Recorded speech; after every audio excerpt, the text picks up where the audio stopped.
In the previous class, we have discussed about the transfer of shares. Yes, there is a little bit of difference regarding that transfer of shares and transmission of shares. So, what is the difference? What is the key difference between the transfer and transmission? Here, in the previous class, what we discussed about that transfer of shares, shares are voluntarily transferred from one person to another. Shares are voluntarily transferred from one person to another. That is nothing but called as transfer of shares.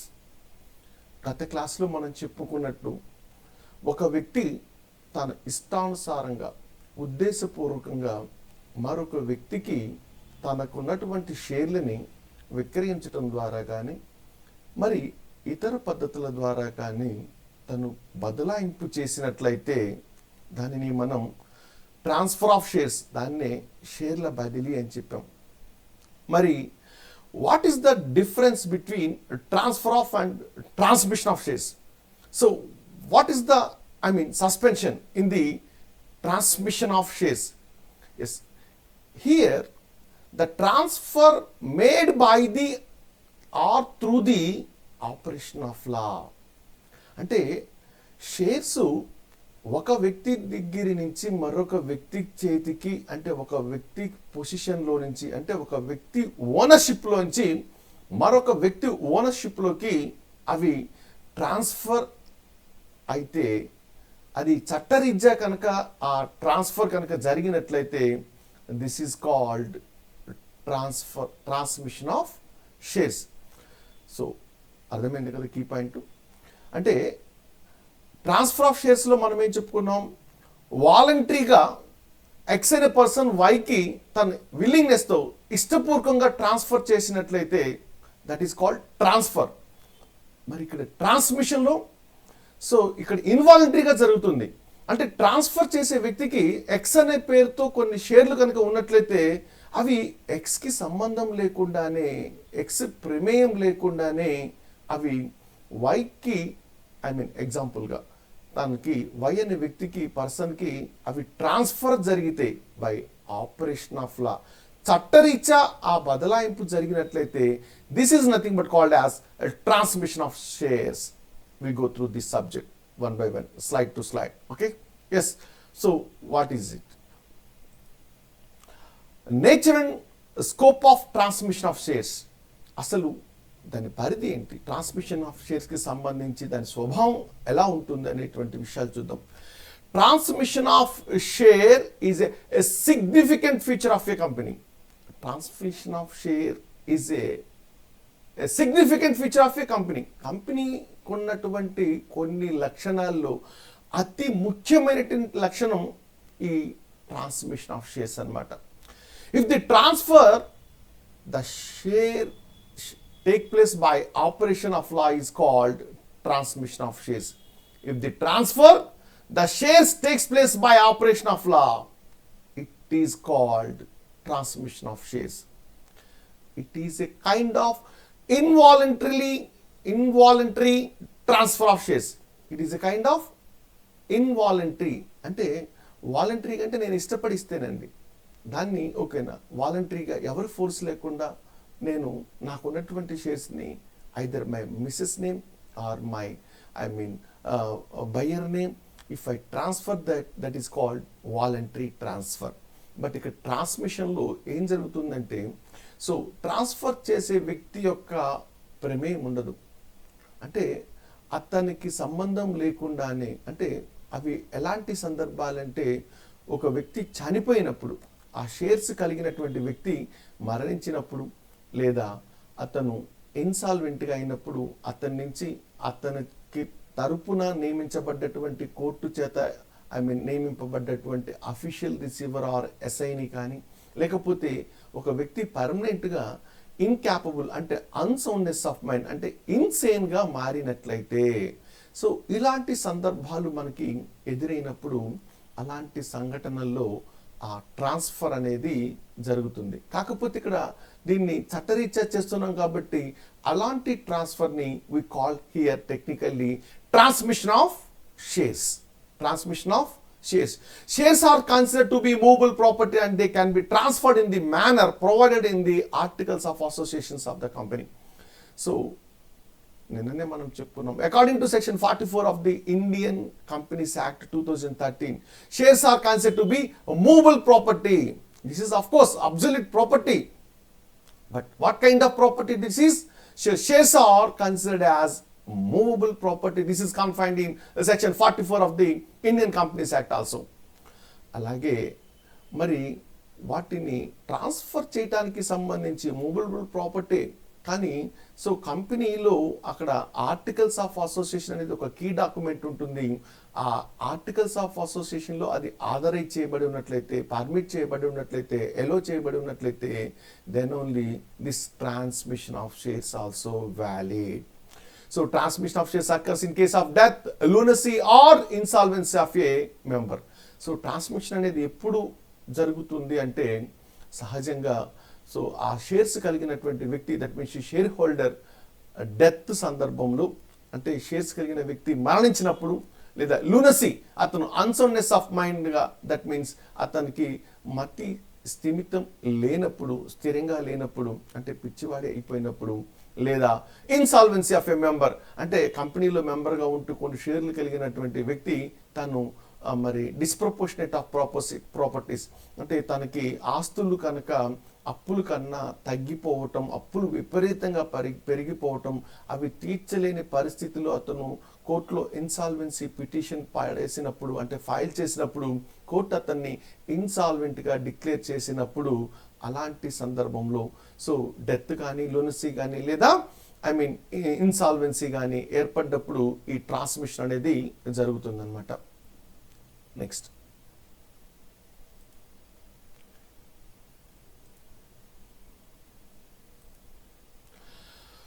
types of transmission of shares.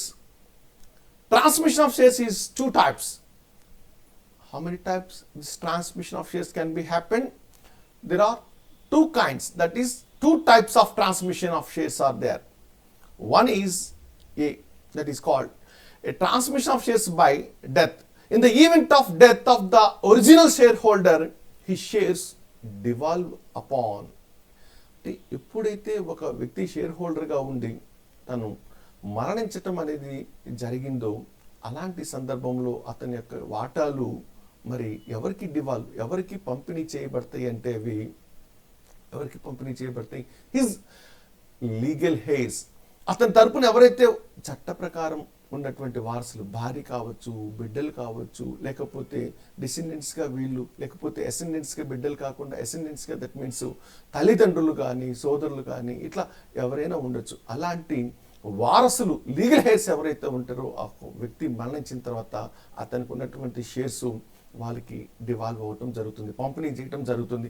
Such legal heirs of that deceased share holder can sell the shares without being registered subject to the provisions of the articles. అంటే ఆ షేర్లని మరి ఒక వ్యక్తి చనిపోయినప్పుడు అవి transmission జరిగినట్లయితే మరి వేరే వ్యక్తి పేరుతో, లీగల్ హెయిర్ పేరుతో, భార్య పేరుతోనో, లేకపోతే కొడుకులు కూతుర్లు పేరుతోనో, సంతానం పేరుతోనో అవి ట్రాన్స్మిషన్ జరిగినప్పుడు వాటికి రిజిస్ట్రేషన్ ఎలాంటిది అవసరం లేదు. నిన్న మనం ట్రాన్స్ఫర్ ఆఫ్ షేర్స్లో ఎక్స్ అనే పర్సన్ తనకు ఉన్నటువంటి 100 షేర్స్ని వై అనే పర్సన్ నేమ్తో చేంజ్ చేస్తున్నప్పుడు, ట్రాన్స్ఫర్ చేస్తున్నప్పుడు మనం ఒక మ్యాండేటరీ ప్రొవిజన్ చెప్పుకున్నాము. What is that? The transfer must be through proper channel. ఖచ్చితంగా అది ఒక పద్ధతి ప్రకారం జరగాలి, ఆథరైజ్డ్ వేలో ఉండాలి. అంటే it must be registered under the stamps and registration act. So ఆ ట్రాన్స్ఫర్ని అక్కడ ఆ కంపెనీ రిజిస్టర్ చేస్తేనే అది ఆ ట్రాన్స్ఫర్ అనేది న్యూ నేమ్ పేరుతో, న్యూ బయ్యర్ పేరుతో అక్కడ ట్రాన్స్ఫర్ కంప్లీట్ అవుతుంది. దానికి డ్యూలీ స్టాంపులు కూడా వాళ్ళు అఫిక్స్ చేయటం, దట్ మీన్స్ పే చేయటం అనేది ఉంటుంది అని చెప్పి మనం చెప్పుకున్నాం. బట్ వేరాజ్ హియర్ ఇక్కడ ట్రాన్స్మిషన్కి వచ్చేసరికి అలాంటి రిజిస్ట్రేషన్ ప్రాసెస్ ఏమీ అవసరం లేదు. అయితే సో ఇక్కడ ఆర్టికల్స్ ఆఫ్ అసోసియేషన్ అనేది కంపెనీకి ఉన్నటువంటి one of the key documents. ఈ వన్ ఆఫ్ ది కీ డాక్యుమెంట్స్లో అంటే మెమోరాండం కాకుండా ఆర్టికల్స్ అంటే నథింగ్ బట్ ఈ కంపెనీ రాజ్యాంగంగా ఉన్నటువంటి ఆర్టికల్స్ ఏదైతే ఉంటో కాన్స్టిట్యూషన్ లాంటిది, ఆ రూల్స్లో వాళ్ళు ఓకే ఈ ట్రాన్స్మిషన్ గురించి వాళ్ళు మెన్షన్ చేసి ఉన్నట్లయితే if that provision is there in that articles of association then it is a valid transmission from death shareholder to his legal heirs. So transmission in the two types or two kinds and చెప్పాను కదా. Yes, point A is over. Now we are going to discussing about the point B, that is a transmission of shares by insolvency. In the event of insolvency of the shareholder, his shares are vested in the official assignee or receiver. So ఒక వ్యక్తి దివాలా తీసిన తర్వాత అతని పేరుతో కొన్ని షేర్లు కనుక ఒక కంపెనీకి సంబంధించి లేదా మరి కొన్ని కంపెనీకి సంబంధించి ఉన్నట్లయితే ఆ షేర్లన్నీ కూడా అతని తరపున అప్పులోలకి పంచడానికి ఎవరైతే ఇన్సాల్వెంట్ అయ్యాడో అతని యొక్క ఆ ప్రాపర్టీస్ అన్నిటినీ కూడా సెటిల్ చేసి ఆ క్రెడిటార్స్ ఎవరైతే ఉన్నారో ఈ డెటార్ దగ్గర నుంచి కలెక్ట్ చేసి అవి ఇచ్చేయాలి. కాబట్టి కోర్టు ఆర్డర్ ప్రకారము అఫీషియల్ అసైనీ ఆర్ రిసీవర్ అనే పర్సన్ ఎవరైతే అపాయింట్ చేయబడ్డాడో అతని చేతిలోకి అతని పొజిషన్లోకి ఇవి ఆటోమేటిక్గా వెళ్ళిపోతాయి. Who may get himself registered as the holder of the shares or disposes them off. So ఎవరైతే ఇలా అఫీషియల్ రిసీవర్ నుంచి ఆ షేర్లని పొందుతారు ట్రాన్స్మిషన్లో భాగంగా, అంటే యాక్చువల్గా ఓనర్ కాకుండా ఇక్కడ షేర్లని క్యాష్ కోసం ఎవరు ట్రాన్స్ఫర్ చేస్తున్నారు ఇక్కడ, that means official receiver or assignee ఎవరో షేర్లు కొనుక్కునే ఒక వ్యక్తికి, అలా షేర్లు కొనుక్కునే వ్యక్తికి ఇలా అఫీషియల్ రిసీవర్ ఆర్ అసైనీ దగ్గర నుంచి కొనుక్కున్నప్పటికీ though he is not the true owner, నిజానికి అఫీషియల్ రిసీవర్ ఆర్ అసైనీ అనేటువంటి వాడు నిజమైన యజమాని కాకపోయినప్పటికీ ఇతను కోర్టు ద్వారా అపాయింట్ చేయబడ్డాడు కాబట్టి ఆ రియల్ షేర్ హోల్డర్ యొక్క టైటిల్ ఏదైతే ఉంటుందో అది ఆటోమేటిక్గా అఫీషియల్ రిసీవర్ ఆర్ అసైనీ ద్వారా ఆ బయ్యర్కి ట్రాన్స్ఫర్ అవుతుంది అనమాట. సో అక్కడ రిజిస్ట్రేషన్ కూడా ఆ బయ్యర్కి ఎలాంటి ఇబ్బంది లేకుండా జరిగేటువంటి అవకాశం ఉంది.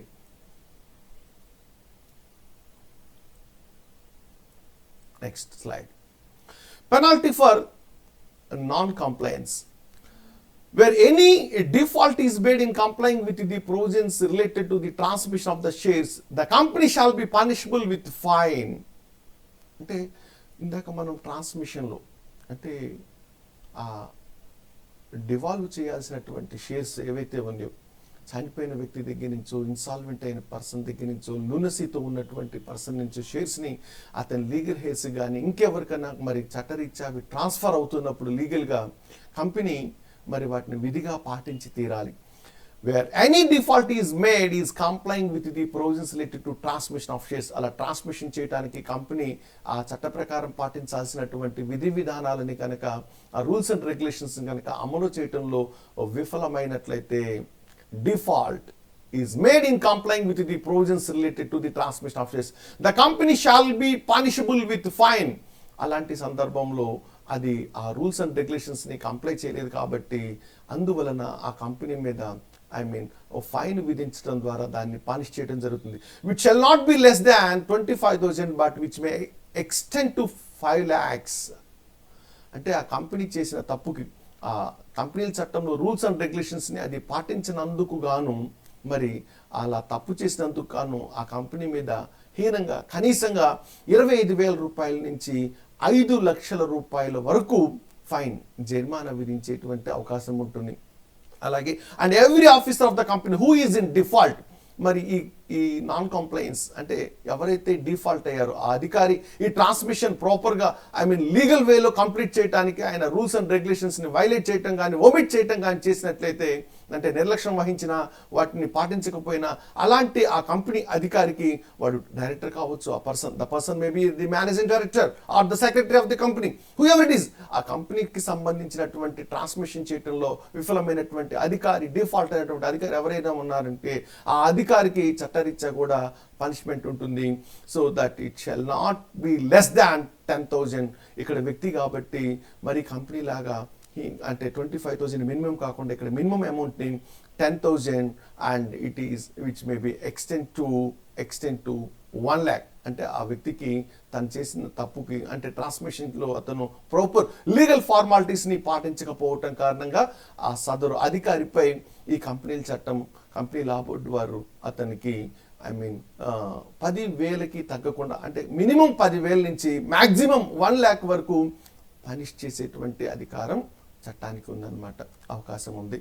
అంటే సో కంపెనీ తప్పు చేసినందుకు గాను కంపెనీకి సో 25,000 అంటే 25,000 to 5 lakhs 25,000 నుంచి 5 లక్షల వరకు ఫైన్ ఉంటే, అదే ఆ కన్సర్న్ ఆఫీసర్ ఎవరైతే డిఫాల్ట్ అయ్యారో who fails to comply that rules and regulations regarding to the transmission of shares, transmission కి సంబంధించి విఫలమైనటువంటి అధికారి ఎవరైతే ఉన్నారో అతనిని కూడా చట్టం వదిలిపెట్టదు. అతనికి కూడా కనీసం 10,000 నుంచి ₹1,00,000 వరకు జరిమానా విధించేటువంటి అవకాశం ఉందన్నమాట. Rights of the nominee. A person being a nominee is entitled to shares or debentures by reason of death of the original holder. ఒక వ్యక్తి షేర్ హోల్డర్ తరపున నామినీగా అంటే అతను వారసుడిగా ముందుగానే డిక్లేర్ చేయబడ్డట్లయితే అలాంటి సందర్భంలో సో అతనికి అధికారం ఉంటుంది. ఈ వ్యక్తి చనిపోయినప్పుడు అంటే మెంబర్గా ఉండి అతను చనిపోయినప్పుడు ఆ కంపెనీలో అతనికి షేర్స్ కానీ లేదా డిబెంచర్స్ కానీ ఉన్నప్పుడు అలాంటప్పుడు ఒరిజినల్ హోల్డర్ పేరుతో ఉన్నటువంటి ఆ షేర్స్ ఆర్ డిబెంచర్స్ అనేవి ఈ నామినీకి ట్రాన్స్ఫర్ అవుతాయి. Such nominee is entitled to the same dividends and other advantages to which he would be entitled if he were a registered holder of the shares of or debentures. ఒకవేళ ఇతనే కనుక registered share holder అయినట్టయితే అంటే ఇతను పేరే అక్కడ company మెంబర్షిప్లో నమోదు అయి ఉన్నట్లయితే ఆ మెంబర్కి కూడా ఎలాంటి బెనిఫిట్స్ అయితే వస్తాయో ఈ నామినీకి కూడా అంటే కంపెనీ షేర్ల మీద డివిడెండ్లు కానీ అలాగే షేర్స్ మీద షేర్స్ మీద డివిడెండ్స్ కానీ డిబెంచర్స్ మీద ఇంట్రెస్ట్ కానీ అదే ప్రకారం అంటే పూర్వము ఇతని స్థానంలో ఒరిజినల్ షేర్ హోల్డర్ కానీ డిబెంచర్ హోల్డర్ కానీ ఎవరైతే ఉన్నారో వారికి ఏవైతే సంక్రమించేవో నామినీ కూడా అవే సంక్రమిస్తాయి. That means those are the rights which are entitled by the nominee. So అలాంటి హక్కులన్నీ షేర్ హోల్డర్కి ఉండేటువంటి హక్కులన్నీ డిబెంచర్ హోల్డర్కి ఉండేటువంటి హక్కులన్నీ కూడా సో మరి ఒరిజినల్ షేర్ హోల్డర్ చనిపోయిన తర్వాత అతని వారసులకి అవి ఖచ్చితంగా ఉంటాయన్నమాట, అవే కొనసాగుతాయి. ఇక మనం ప్రీవియస్ క్లాస్లో డిస్కస్ చేసినటువంటి ఆ ట్రాన్స్ఫర్ ఆఫ్ షేర్స్కి ట్రాన్స్మిషన్ ఆఫ్ షేర్స్కి డిఫరెన్సెస్ కనుక ఒకసారి చూసినట్లయితే yes, first we go through the first point A in transfer of shares. It takes place by act of parties. Transfer అనేది పార్టీస్ వల్ల జరుగుతుంది కదా, పార్టీస్ చేత జరుగుతుంది. X is going to transfer his shares to Y. X అనే వ్యక్తి తనకున్నటువంటి షేర్లని Y పేరుతో ట్రాన్స్ఫర్ చేస్తాడు. అందువల్ల ఇక్కడ ఈ ట్రాన్స్ఫర్ బదలాయింపు ఎవరు చేసుకున్నారు? పర్సన్స్ చేసుకున్నారు. కాబట్టి this is called transfer of shares. Transfer of shares అనేది ఇక్కడ వ్యక్తుల మధ్య జరుగుతుంది, పర్సన్స్ బిట్వీన్ పర్సన్స్. అదే ట్రాన్స్మిషన్ ఆఫ్ షేర్స్ అనేది it takes place by operation of లా. అంటే సో ట్రాన్స్ఫర్ చేయడానికి ఆ షేర్ హోల్డర్ ఉండడు, కానీ అతని తరపున చట్టం వేరే వ్యక్తికి అతని చనిపోయిన వ్యక్తి పేరుతో కానీ లేకపోతే ఇన్సాల్వెంట్ అయిన వ్యక్తి పేరుతో ఉన్నటువంటి షేర్ని మరి అతని లీగల్ హెయిర్కి కానీ ఇంకెవరికన్నా కానీ ట్రాన్స్ఫర్ చేస్తుంది. కాబట్టి ఇది బై ఆపరేషన్ ఆఫ్ లా చట్టరీత్యా జరుగుతుంది. కాబట్టి దీనిని మనం ట్రాన్స్మిషన్ ఆఫ్ షేర్స్ అంటున్నాం.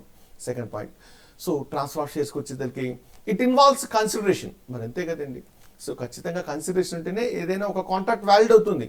So any agreement to make a valid that it must support by the consideration. Otherwise no consideration means no contract. That means so nudum pactum. So consideration లేకపోతే అసలు ఏమీ లేనట్టే. అంటే consideration it is the most important element to make a valid contract. So ఒక వ్యక్తి రెండో వ్యక్తికి షేర్లని transfer చేస్తున్నాడు అంటే ఇక్కడ ఖచ్చితంగా కన్సిడరేషన్ అనేది ఉండి తీరాలి. సో అలాంటప్పుడు మాత్రమే కాంట్రాక్ట్ వ్యాలిడ్ అవుతుంది. అలా సో ఇక్కడ షేర్స్ని ట్రాన్స్ఫర్ చేసే ప్రాసెస్లో మరి పర్సనల్గా వీళ్ళు చేసుకుంటున్నప్పుడు వ్యక్తుల నుంచి వ్యక్తికి ట్రాన్స్ఫర్ అవుతున్నప్పుడు ఖచ్చితంగా కన్సిడరేషన్ అనేది important point. It is the most important thing. Next మరి అదే ట్రాన్స్మిషన్లోకి వచ్చేసరికి it does not involve consideration. So మరి షేర్స్ ఉన్నటువంటి యజమాని దురదృష్టవశాత్తు చనిపోయి ఉండొచ్చు, మరి అతనికి వారసులకే వెళ్తుంది కాబట్టి వారసత్వ రీత్యా succession, by way of succession. అందువలన ఇక్కడ మరి అతను తీసుకోవడానికి ఆ పర్సన్ లేడు కాబట్టి here there is no need of that consideration. ఇక్కడ కన్సిడరేషన్ అనే పదమే మనకి ట్రాన్స్మిషన్లో అయితే ఉండదు. పాయింట్ సి చూద్దాం ఇక్కడ.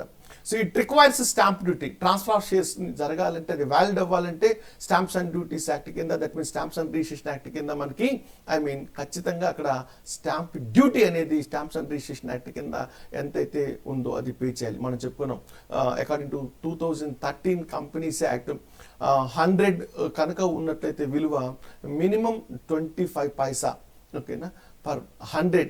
అంటే ఒక 100 రూపాయల విలువ గల షేర్కి కనీసం ఎంత కట్టాలి, ఒక 25 పైసా ఫీజు ఉంటుంది. అలా అది ప్రొపోర్షనేట్గా పెరుగుతుంది అనమాట. ఎన్ని వందలో ఎన్ని లక్షలో అన్ని పావలాలు పెరుగుతుంది అనమాట స్టాంప్ డ్యూటీ అనేది. మరి అదే ట్రాన్స్మిషన్లో అసలు రిజిస్ట్రేషన్ అవసరం లేదు కాబట్టి ఇంకా ఇక్కడ మనకి స్టాంప్ డ్యూటీ అనే మాటే ఉండదు. It does not require any stamp duty. So this is transmission of shares does not require any stamp duty. Next మరి ట్రాన్స్ఫర్ ఆఫ్ షేర్స్కి వచ్చేదానికి డి పాయింట్ చూద్దాం. It comes in to effect by choice. నేను X అనే పర్సన్ని వైకి ఇవ్వాలా జెడ్కి ఇవ్వాలా అనేది it's my a choice. But అదే ట్రాన్స్మిషన్లోకి వచ్చినట్లయితే it comes in to effect by chance. అంటే ఆ సంఘటన జరిగినప్పుడు మాత్రమే. అంటే ఎక్స్ అనే పర్సన్ షేర్ హోల్డర్ అయి ఉంటే అతను చనిపోతే అతను వారసులకు వస్తాయి, అంతే కదా. అతను చనిపోతే రావు కదా. That's why it is effect by chance. The transmission of shares effect by only by chance. Next మరి అది ట్రాన్స్ఫర్ ఆఫ్ షేర్స్కు ఈ పాయింట్లో చూసినట్టయితే మనము point it involves a perfect transfer. అంతే కదండి, ఇతను వాలంటరీగా చేస్తున్నాడు కదా, తనకి ఇష్టమైన వారికి కన్సిడరేషన్ తీసుకొని ట్రాన్స్ఫర్ చేస్తున్నాడు కాబట్టి that's why transfer of share is a perfect transfer. But అదే ట్రాన్స్మిషన్ ఆఫ్ షేర్స్కి వచ్చే తలకే పాయింట్ ఈలో మనకి it doesn't involve a transfer. ఇక్కడ ట్రాన్స్ఫర్ అనేది లేదు, బై ఆపరేషన్ ఆఫ్ లా ఉంది. That's why. ఓకే, నెక్స్ట్ మరి ట్రాన్స్ఫర్ షేర్స్లో ఎఫ్ పాయింట్ చూద్దాం. It depends upon parties will. Will అంటే ఇక్కడ ఇష్టపూర్వకంగా, అంటే ఎక్స్ అనే పార్టీ వై పేరుతో ట్రాన్స్ఫర్ చేస్తున్నప్పుడు అది తీసుకోవడానికి వైకి ఎంత ఇష్టం ఉందో అలాగే ఇవ్వటానికి కూడా ఎక్స్ అనేటువంటి పార్టీ అంటే షేర్ ట్రాన్స్ఫర్ చేసే వ్యక్తి కూడా ఆ ఇష్టం ఉంటేనే అది వ్యాలిడ్ అవుతుంది. అతన్ని బలపెట్టో మనము భయపెట్టో మనము తీసుకుంటే అవి చల్లవు. కాబట్టి so it depends upon the parties will. That transfer of shares valid only according to the parties will, otherwise it may not be valid, it becomes void. మరి అదే ట్రాన్స్మిషన్ ఆఫ్ షేర్స్కి వచ్చేసరికి it depends upon death or insolvency. అంటే ట్రాన్స్మిషన్ అనేది ఎప్పుడు జరుగుతుంది, either share holder death అయినప్పుడు కానీ లేదా ఆ షేర్ హోల్డర్ ఇన్సాల్వెన్సీ అయినప్పుడు, ఈ రెండు సంఘటనలు జరిగినప్పుడు మనకి అది బై ఆపరేషన్ ఆఫ్ లా అనేది ఆ ట్రాన్స్మిషన్ జరుగుతుంది. మరి ట్రాన్స్ఫర్ ఆఫ్ షేర్స్లో పాయింట్ జీ చూద్దాం. It requires instrument execution. అంతే కదా, ఎక్స్ అనే పార్టీ వై పేరుతో తనకు ఉన్నటువంటి షేర్లని ట్రాన్స్ఫర్ చేసే ప్రాసెస్లో అక్కడ ఎగ్జిక్యూషన్, నేను ఒక పత్రాన్ని రాసి అమలు చేస్తాను, ఒక డాక్యుమెంట్ తయారు చేసి నేను నీకు ట్రాన్స్ఫర్ చేస్తున్నానని చెప్పి త్రూ దట్ డాక్యుమెంట్ నా అకార్డింగ్ టు మై విల్, నా ఇష్ట ప్రకారం అతనికి నేను దాన్ని ఎగ్జిక్యూట్ చేయటం, అమలు చేయటం అనేది జరుగుతుంది. మరి ఇక్కడ ఇచ్చే వ్యక్తి చనిపోవటం కానీ లోనసీలోకి వెళ్ళటం కానీ లేకపోతే ఇన్సాల్వెంట్ అవుతుంది కాబట్టి అక్కడ అతని విల్తో మనకి సంబంధం లేదు. అందువలన అతనే ఉండడు కాబట్టి లీగల్గా, అందువలన డెత్ అయితే ఫిజికల్గా కూడా ఉండడు, మరి ఇన్సాల్వెన్సీలో లీగల్గా అతను ఉండడు కాబట్టి సో మరి ఎగ్జిక్యూషన్ అనేది ఇక్కడ ఉండదన్నమాట. Next H point transfer of shares. It must be affected with in 60 days. అంటే డాక్యుమెంట్ ఎగ్జిక్యూట్ చేసిన తర్వాత ఓకే ఈ ట్రాన్స్ఫర్ అనేది ఎప్పట్లో కంప్లీట్ చేయాలి, it must be bring that effect in to 60 days. అంటే కంపెనీకి మనం ఈ ట్రాన్స్ఫర్ గురించి విత్ ఇన్ 60 days లోపల మనం కంపెనీకి ఆ ఒరిజినల్ సర్టిఫికెట్ని అలాగే వీళ్ళు తయారు చేసినటువంటి ఆ ప్రిస్క్రైబ్డ్ ఫామ్ ఏదైతే ఉంటుందో దాన్ని ఫిలప్ చేసి దానికి డ్యూలీ స్టాంప్స్ ఎంతైతే రిజిస్ట్రేషన్ ఫీజు ఉంటుందో అవన్నీ పంపించి అకంపెనీ చేసి జతపరిచి వితిన్ 60 days లోపల ట్రాన్స్ఫర్ కోసం కంపెనీకి దరఖాస్తు చేయాలి. అది ఓకేనా. ఇక్కడ మరి ట్రాన్స్మిషన్లో మరి అతనికి షేర్లు ఉన్న సంగతి వాళ్ళ పిల్లలకి నాలెడ్జ్ రావటం, లేకపోతే కోర్టు ప్రాసెస్ కంప్లీట్ అయ్యి ఇన్సాల్వెంట్ పర్సన్ నుంచి ఆ కోర్టు ఆర్డర్ ప్రకారం అక్కడ అపాయింట్ చేయబడ్డటువంటి అఫీషియల్ రిసీవర్ ఆర్ ఎస్ఐనికి అది చేతికి వచ్చే నాటికి టైం పట్టే ప్రాసెస్ ఉంది. కాబట్టి that's why in transmission of shares there is no such time limit. మరి సో ఇక్కడ షేర్స్కి ట్రాన్స్ఫర్ ఆఫ్ షేర్స్కి వచ్చేదానికి లాస్ట్ పాయింట్ కనుక మనం చూసినట్టయితే ఇట్ డిశ్చార్జెస్ ది లయబిలిటీ. ఎప్పుడైతే ఇతను షేర్స్ మరి అదర్ పార్టీకి ట్రాన్స్ఫర్ చేసేసాడో ఇంకా అతని బాధ్యత అక్కడ తీరిపోతుంది. It discharges the liability. మరి ట్రాన్స్మిషన్లో it does not discharges the liability అనే పాయింట్ ఉంది. అంటే అతని పేరుతో తన తండ్రి నుంచో లేకపోతే పూర్వీకుల నుంచో తనకి షేర్లు లేకపోతే డిబెంచర్స్ వచ్చినంత మాత్రాన సో ఆ ట్రాన్స్మిషన్తో అక్కడ లయబిలిటీ డిశ్చార్జ్ అవ్వదు అతనికి. అంటే హక్కు ఎలా వచ్చిందో సైమల్టేనియస్గా దానికి సంబంధించి ఏదైనా అప్పులు ఉంటే అవి కూడా అతనికి అటాచ్ అవుతాయి. కాబట్టి సో ట్రాన్స్మిషన్ వలన లయబిలిటీ డిశ్చార్జ్ కాదు, బట్ ట్రాన్స్ఫర్లో మట్టికి ఈ ట్రాన్స్ఫరర్కి లయబిలిటీ అనేది డిశ్చార్జ్ అయిపోతుంది. So these are the issues we have discussed successfully about the transmission of shares and the differences between transfer of shares and the transmission of shares. I hope that you well understand this is the most important topic. You keep it, prepare well, you prepare well and write the examination properly. For your patience, ఇప్పుడు దాకా మీరు సహనంతో నా క్లాస్ని follow అయినందుకు I am much thankful to you. Bye to everyone. Namaste.